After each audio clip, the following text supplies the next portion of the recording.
Hi there, I'm Drew Badger, the world's #1 English fluency guide, and in today's advanced listening practice lesson, what I would like to do is answer a question I've received lately, or actually I've been receiving for quite a while, but more recently here on YouTube, and this is, how can I know which fluency habit to focus on? So if you're not familiar, the kind of two different ways I really want to give just a very quick general overview of this. When you're trying to become a fluent speaker, it's much more important to think about not learning more kinds of individual pieces of information, like how do I learn more words, how do I learn more grammar rules, how do I learn other things like that. Really, the important thing is to develop the kind of skills or develop the habits that are required to become a confident, fluent English speaker. So you don't want to learn information, you want to be the kind of person that can actually speak fluently and confidently. Now, typically, you can feel which one of these things, and maybe it will be more than one, which is lacking.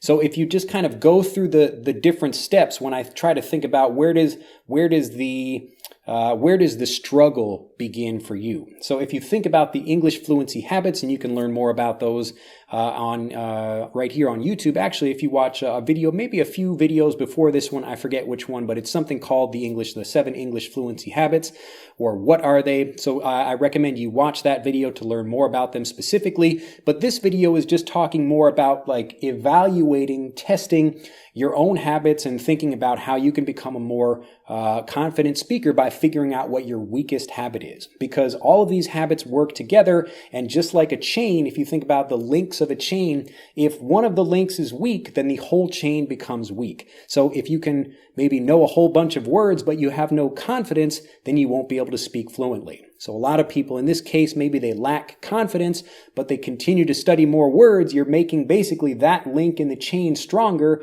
but you're still having an overall weak chain because you're not building your confidence. And this is why the idea of developing the 7 English fluency habits is so important. It's so essential to being able to become a confident, fluent speaker, because so many students are taught that they have to learn a whole bunch of information, and that's the way that the school system, or just language education in general, prepares you to become a person who can pass a test, but they're not really preparing you to become a confident speaker. So again, you want to develop all of the 7 fluency habits, and you begin by working on your weakest one. So how do you know which one that is? Now, typically you can just think about this in general, like what are the things that you struggle with, or what are the problems that you have at the moment you're in conversations, or even before you get into a conversation. So if you feel nervous before you have a conversation, you can think about why, and just take a moment to think about this. But it could be because,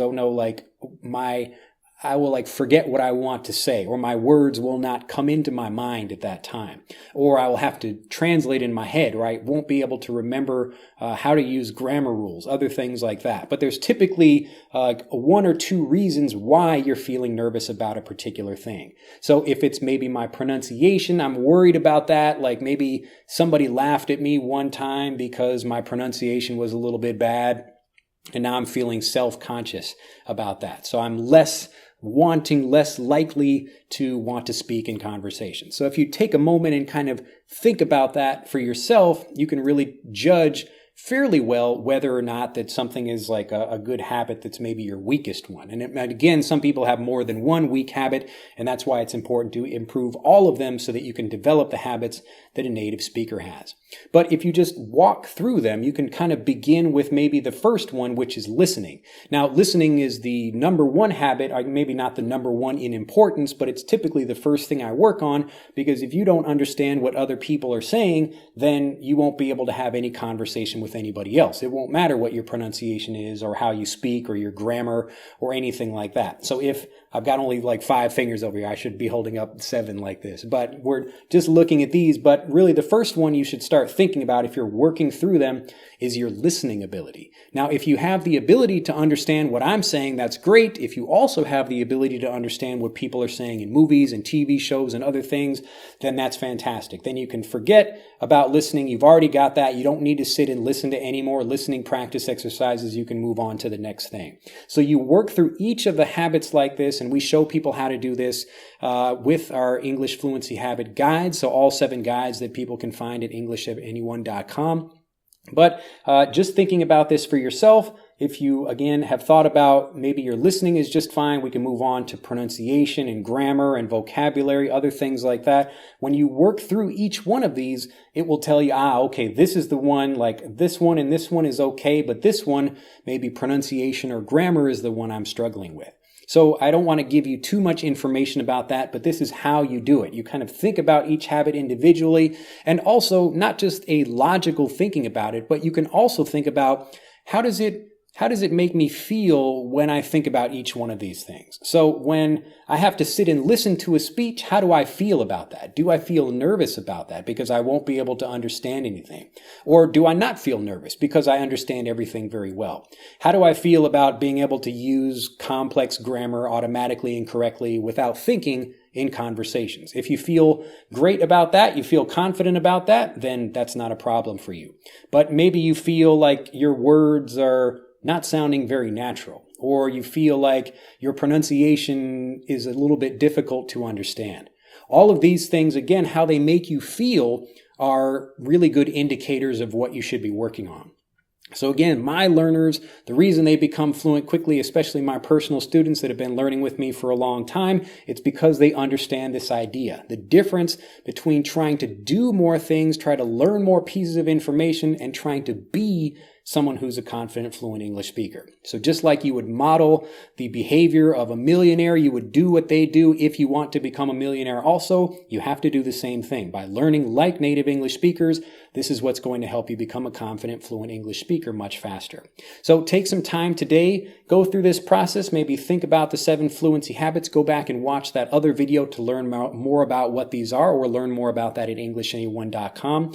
We have a quiz you can take that will actually tell you which of these is the one you struggle with, so that we can give you personal information about this specific for you, whether it's pronunciation or being able to improve maybe your fluency in general, or learning more words and phrases that sound more natural in conversations.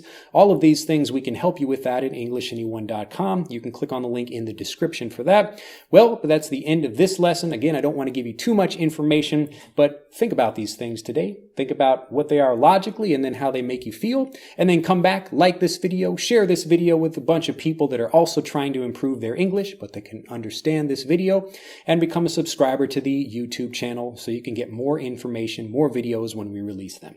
Have a fantastic day, and I look forward to seeing you in the next video. Bye-bye. To continue learning, click on the link in this video to download Speak English Naturally, our free guide to speaking and sounding like a native English speaker. The guide reveals the 3 most important kinds of conversational English you must learn if you want to sound native, and will help you experience instant improvement in your fluency and speaking confidence. To download your free guide on a mobile device, click on the link in the upper right of this video. To download your free guide from a computer, click on the link in the lower right of this video. I look forward to seeing you in the guide.